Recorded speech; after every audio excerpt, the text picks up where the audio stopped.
უძრავი ქონება ერთ-ერთი ყველაზე სტაბილური და დაბალრისკიანი ინვესტიციის ფორმაა, თუმცა წარმატებული შედეგი რომ გქონდეს, ამისთვის საჭიროა სწორი არჩევანი გაკეთდეს. შესაბამისად, პროექტის არჩევისას ინვესტორისთვის რამდენიმე ფაქტორია გადამწყვეტი.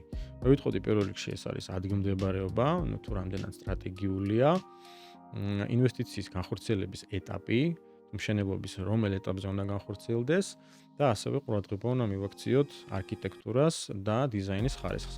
ადგილმდებარეობა რჩება როგორც ერთ-ერთი ძირითადი განსაზღვრელი ფაქტორი, როდესაც ვსაუბრობთ უძრავი ქონების ფასზე და მოთხოვნაზე. ყურადღება უნდა მიექცეს ისეთ უბნებს, რომლებიც ვითარდებიან და სადაც ასეთ ლოკაციებზე დროთა განმავლობაში უძრავი ქონების ფასი სტაბილურად იზრდება. იდეა პანორამას შემთხვევაში სწორედ ასე პოზიციონირებს ჩვენი მიმდინარე პროექტები, რომელიც მდებარეობს ვაკე-საბურთალოს დამაკავშირებელ ზონაში, კერძოდ ეს არის გიორგი დანელიას ქუჩა, ეს არის უნივერსიტეტის ქუჩის ბოლო ნაწილი, ნაფეთრების მიმართულებით მიმავალი გზა, რომელიც ამ დროისთვის უკვე გარემოცულია განვითარებადი ინფრასტრუქტურით, არის მშვიდი გარემო და ამავდროულად ძალიან მაღალი ინტერესით სარგებლობს როგორც საცხოვრებელ, ისე საინვესტიციო თვალსაზრისით. რაც შეეხება მეორე საკითხს, როგორც ვახსენე, ინვესტიციის განხორციელების ეტაპი, ამ შემთხვევაში განვითარების საწყის ეტაპზე უძრავი ქონების ღირებულება მნიშვნელოვნად დაბალია, შესაბამისად ინვესტორს აქვს შესაძლებლობა, რომ დაბალი შესხვის ფასით ისარგებლოს ან პროექტში მიიღოს მონაწილეობა მასზე მოქნილი გადახდის პირობით. და უკვე შემდგომ ეტაპზე, როდესაც უძრავი ქონება გაძვირებულია, ამ შემთხვევაში მიიღოს მისი სარგებელი.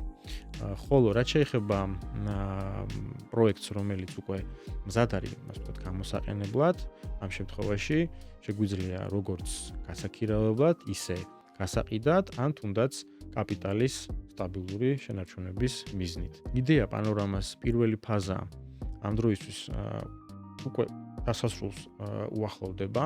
წლის ბოლოს ბარდება ბინები მწვანე პლუს კარკასის კონდიციაში, შესაბამისად ინვესტორს აქვს შესაძლებლობა, რომ უმოკლეს ვადაში დაიწყოს სარგებლის მიღება და ამავდროულად პარალელურად დავიწყეთ იდეა პანორამა 2, სადაც გვაქვს შესაძლებლობა, რომ ვისარგებლოთ შიდა უპროცენტო განვადებით. ინვესტორებს ამ შემთხვევაში აქვთ საშუალება, რომ უფრო ეფექტურად მართონ თავიანთი ფინანსები, როდესაც ეხება გრძელვადიან შიდა უპროცენტო განვადებას. და ბოლოს მესამე საკითხი, რაზეც მინდა რომ ვისაუბრო, ეს არის არქიტექტურა და დიზაინის ხარისხი.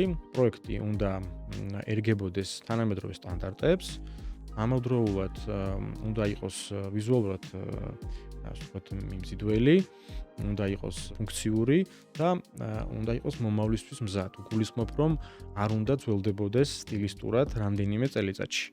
იდეა პანორამაში არქიტექტურა მაქსიმალურად ერწყმის გარემოს, ბუნებრივი რელიეფიდან გამომდინარე პროექტი იმეორებს მოპირდაპირე მხარეს ტერიტორიის ფორმას, რაც ერთგვარ ორგანულ იერსახეს უნარჩუნებს ჩვენ პროექტს და ამავდროულად ვინარჩუნებთ როგორც ხედებს, ისე სივრცეს და ასევე სიმყუდროვეს. კიდევ ერთი დეტალი, რადგან ვახსენე ხედები, ამ შემთხვევაში აქცენტი გავაკეთეთ მრავალფუნქციურ ტერასებზე, საიდანაც უნიკალური ხედები იშლება ვერეს ხეობის მიმართულებით და რაც მთავარია, ინვესტორს აქვს შესაძლებლობა, რომ არა მარტო ბინა, არამედ ხედი იყიდოს, იქიდან გამომდინარე, რომ სამომავლოდ ეს ხედი სხვა მშენებლობებით არ დაიფარება. ასევე მინდა ერთი დეტალი აღვნიშნო, რომელიც უკავშირდება ფარული რიგელის სისტემას.